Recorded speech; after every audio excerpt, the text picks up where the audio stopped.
Finance minister Nirmala Sitharaman ने लोकसभा में 2 नए बिल्स इंट्रोड्यूस किए हैं और दोनों का डायरेक्ट इंपैक्ट सिन गुड्स यानी कि टोबैको और पान मसाला पर पड़ता है। ये बिल्स एक लार्जर पॉलिसी शिफ्ट इंडिकेट करते हैं। हाय एवरीवन, मैं हूं गौरी और ये पॉलिसी अपडेट इस वीडियो की फर्स्ट स्टोरी होने वाली है। सेकेंडली, अशोक लेलैंड ने कल इंट्राडे में 164.49 रुपीस का fresh all time high hit किया। एंड इंटरेस्टिंगली, ये रैली कोई वन ऑफ स्पाइक नहीं है। पिछले 5 ट्रेडिंग सेशंस में स्टॉक ऑलमोस्ट 10% ऊपर गया और 3 महीनों में 25%। तो अशोक लेलैंड में ऐसा क्या हो रहा है? थर्डली, आज स्पॉटलाइट एक ऐसे आईपीओ पर है जिसके अराउंड हाइप भी है और हेवी डाउट्स भी हैं, and that is Meesho, which is India's largest e commerce platform by orders, लेकिन it is still loss making. तो is this the next big e com story या फिर एक risky bet? We will see all that in this video.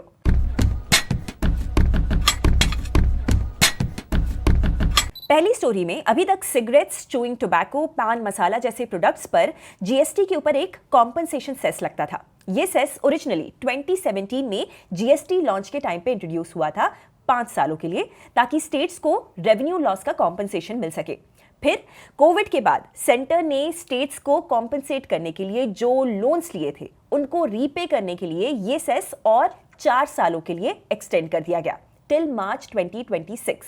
But now government का ऐसा कहना है कि ये लोन्स दिसंबर में पूरे रीपे हो जाएंगे, मतलब कि कॉम्पनसेशन सेस खत्म हो जाएगा। अब यहां पर प्रॉब्लम यह है कि अगर कॉम्पनसेशन सेस हटा दोगे तो क्या सिन गुड्स पर टैक्स सडनली कम हो जाएगा? और ये गवर्नमेंट बिल्कुल भी नहीं चाहती। क्यों? फर्स्टली, इसका रेवेन्यू सिग्निफिकेंट है और सेकेंडली, हेल्थ पॉलिसी के एंगल से भी हाई टैक्स एक इंटेंशनल डेटरेंट है। तो इसीलिए गवर्नमेंट ने 2 न्यू फ्रेमवर्क्स इंट्रोड्यूस किए हैं। पहला bill, the central excise amendment bill 2025। इसके थ्रू गवर्नमेंट टोबैको प्रोडक्ट्स पर एक्साइज ड्यूटी वापस ला रही है, यानी कि कॉम्पनसेशन सेस जाएगा बट उसकी जगह पर एक्साइज आ जाएगा ऑलमोस्ट सेम या स्लाइटली हायर रेट पर। फॉर एग्जाम्पल, सिगार्स, चेरूट, सिगरेट्स पर एक्साइज ड्यूटी 5,000 रुपए से 11,000 रुपए पर 1,000 स्टिक्स तक हो सकती है। अनमैन्युफैक्चर्ड टोबैको पर यह 60 to 70% और निकोटीन इनहेलेशन प्रोडक्ट्स पर 100% एक्साइज प्रपोज किया गया है, यानी कि टैक्स इंसिडेंस ऑलमोस्ट सेम रहेगा बट जो स्ट्रक्चर है वो चेंज हो रहा है। Second bill, the health security से नेशनल सिक्योरिटी सेस बिल 2025। ये स्पेशली पान मसाला और सिमिलर गुड्स पर न्यू सेस प्रपोज करता है और गवर्नमेंट ने ये भी बोला है कि फ्यूचर में वो और भी प्रोडक्ट्स नोटिफाई कर सकते हैं जिनके ऊपर ये सेस लग सकता है। इस बिल का इंटेंट ये है कि सेस के पैसे टारगेटेड पब्लिक हेल्थ और नेशनल सिक्योरिटी रिलेटेड स्पेंडिंग में जाए। तो मैक्रो लेवल पर गवर्नमेंट का एक क्लियर मैसेज है, कॉम्पनसेशन सेस खत्म हो सकता है पर सिन गुड्स पर हाई टैक्स रेजिम कंटिन्यू रहेगा। दूसरी स्टोरी में अशोक लेलैंड का शेयर प्राइस कंसिस्टेंटली ग्रो हो रहा है और इसके पीछे कंपनी के सॉलिड फंडामेंटल्स हैं। कंपनी ने नवंबर 2025 में 29% year on year sales growth report की है, which is massive for a commercial vehicles company. और ये ग्रोथ सिर्फ सेगमेंट ड्रिवन नहीं है, medium and heavy commercial vehicles और साथ ही लाइट कमर्शियल व्हीकल्स दोनों ही सेगमेंट्स में स्ट्रॉन्ग वॉल्यूम्स दिखाई दिए गए हैं इस कंपनी के लिए। एक्सपोर्ट्स भी 7% ईयर ऑन ईयर ग्रो हुए हैं, मतलब कि डोमेस्टिक प्लस ग्लोबल दोनों तरफ से डिमांड मोमेंटम आ रहा है। This momentum is because of post festive demand, GST 2.0 reforms, जिससे व्हीकल प्राइसेस थोड़े रैशनलाइज हुए हैं और कंज्यूमर सेंटिमेंट का क्लियर पिकअप दिखाई दे रहा है। इनफैक्ट इस सेक्टर में जीएसटी 2.0 का इंपैक्ट काफी अंडररेटेड है। सितंबर में जीएसटी रेट कट के साथ ही टाटा मोटर्स का कमर्शियल व्हीकल्स वॉल्यूम 19% ग्रो हुआ, अशोक लेलैंड का 9% और महिंद्रा एंड महिंद्रा का 18%। तो एनालिस्ट्स के हिसाब से जीएसटी रैशनलाइजेशन ने कमर्शियल व्हीकल्स डिमांड को जेन्युइनली अनलॉक कर दिया है। And with government capex also picking up, brokerage का ये व्यू है कि FY26 में भी कमर्शियल व्हीकल्स वॉल्यूम पॉजिटिव ही रहने वाले हैं। बेसिकली देखा जाए तो इन रिफॉर्म्स में लॉजिस्टिक्स कॉस्ट्स कम हुई है, कंप्लायंस सिंपलर हुए हैं और ट्रांसपोर्टर्स के लिए ओवरऑल कैश फ्लोज इंप्रूव हुए हैं, विच directly benefits commercial vehicle OEMs like Ashok Leyland. H2 FY26 के लिए मैनेजमेंट का आउटलुक भी ऑप्टिमिस्टिक है क्योंकि मैक्रो एनवायरनमेंट स्टेबल है, इंटरेस्ट रेट्स कम हो रहे हैं, रूरल डिमांड इंप्रूव हो रही है और अर्बन कंजम्पशन में रिवाइवल एक्सपेक्टेड है। इनफैक्ट गवर्नमेंट केपेक्स भी हैवी है, प्लस प्राइवेट सेक्टर के जो बैलेंस शीट्स हैं वो इस समय हेल्दी दिखाई दे रहे हैं, जिससे उनका कैपेसिटी यूटिलाइजेशन इंप्रूव हो रहा है। तो इन शॉर्ट अगर मैं कहूं तो कमर्शियल व्हीकल साइकिल का अपटर्न प्रॉपर शेप ले रहा है। प्लस आगे का टोटल इंडस्ट्री वॉल्यूम ग्रोथ सिर्फ अब न्यू डिमांड से नहीं, mandatory scrapping of old government vehicles के चलते रिप्लेसमेंट डिमांड भी मेजर ड्राइवर बन रहा है। इंडियन लॉजिस्टिक्स सेक्टर की अगर हम यहां पर बात करें तो freight corridors, 35 multi modal logistics parks, ये सारे इंफ्रास्ट्रक्चर अपग्रेड्स इस सेक्टर को ग्लोबली कंपेटिटिव बनाने की डायरेक्शन में पुश कर रहे हैं। इसमें higher tonnage trucks that is MHCV, long route hubs में और electric ICVs and LCVs first mile और लास्ट माइल के लोड उठाते हैं और इससे सेगमेंट में अशोक लेलैंड अग्रेसिवली पोजिशन्ड है। हाँ, टैरिफ अनसर्टेनिटी और ग्लोबल ट्रेड डिसरप्शंस के चलते कई रिस्क्स भी हैं, बट कंपनी की ग्रोथ का सेंटिमेंट ओवरऑल पॉजिटिव है। तीसरी स्टोरी में आज ओपन हो रहा मीशो IPO के अराउंड सेंटिमेंट काफी मिक्स्ड है। एक तरफ कंपनी लिटरली Amazon और फ्लिपकार्ट को स्मॉल टाउन इंडिया में पीछे छोड़कर इंडिया का नंबर 1 प्लेटफॉर्म बन चुका है by placed orders and transacting users. दूसरी तरफ लॉसेस अभी भी बड़े हैं और नियर टर्म प्रॉफिटेबिलिटी की विजिबिलिटी भी वीक है।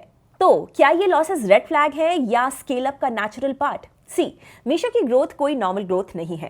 प्लेटफॉर्म ने टियर 2 और टियर 3 के ई-कॉमर्स वेव पे अपनी स्टोरी बिल्ड की है, जहां शॉपर्स की प्रायोरिटी वैल्यू होती है, not brand name. So, Meesho offers everyday low prices, zero commission for sellers and zero platform fees for consumers. Instead, इनका रेवेन्यू आता है लॉजिस्टिक्स, फुलफिलमेंट, एड्स और सेलर इनसाइट्स से।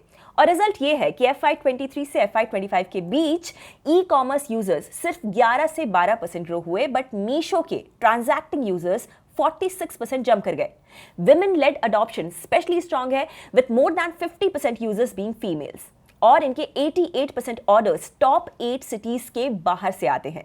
ये कस्टमर्स फ्रीक्वेंट लो ticket shopping करते हैं, जिससे AOV और एवरेज ऑर्डर वैल्यू कम है, but number of orders exploded. FY23 में प्लेस्ड ऑर्डर्स 102 करोड़ थे, जो FY25 में 183 करोड़ हो गए और FY26 Q1 में ही ये 56 करोड़ है। बट अब प्रॉब्लम एरिया ये है कि FY24 में 328 करोड़ रुपीस और FY25 में 3942 करोड़ रुपीस का लॉस था और FY26 का half year loss 700 crore rupees है। इसके लिए मीशो का आर्ग्यूमेंट ये है कि FY25 के लॉसेस अब नॉर्मल आइटम से हैं।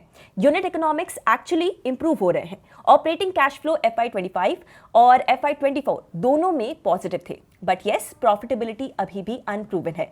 Logistics plus cloud plus man power costs high है। इनफैक्ट Amazon प्लस फ्लिपकार्ट भी अग्रेसिवली वैल्यू शॉपर्स को अब टारगेट कर रहे हैं और ऑफलाइन प्लेयर्स जैसे कि Zudio and Vishal mega mart भी बूम पे हैं।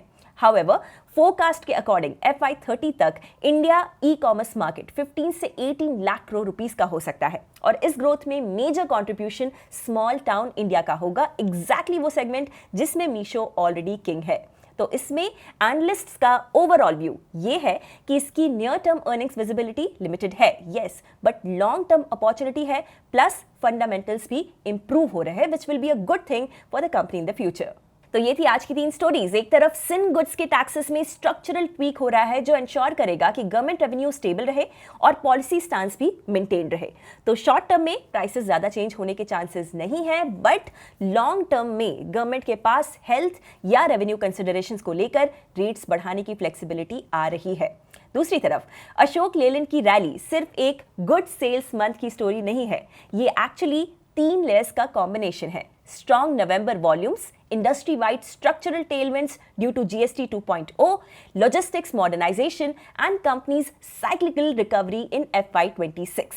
तीसरी तरफ मीशो का IPO एक typical high growth, high risk, high potential category का केस दिखाई दे रहा है।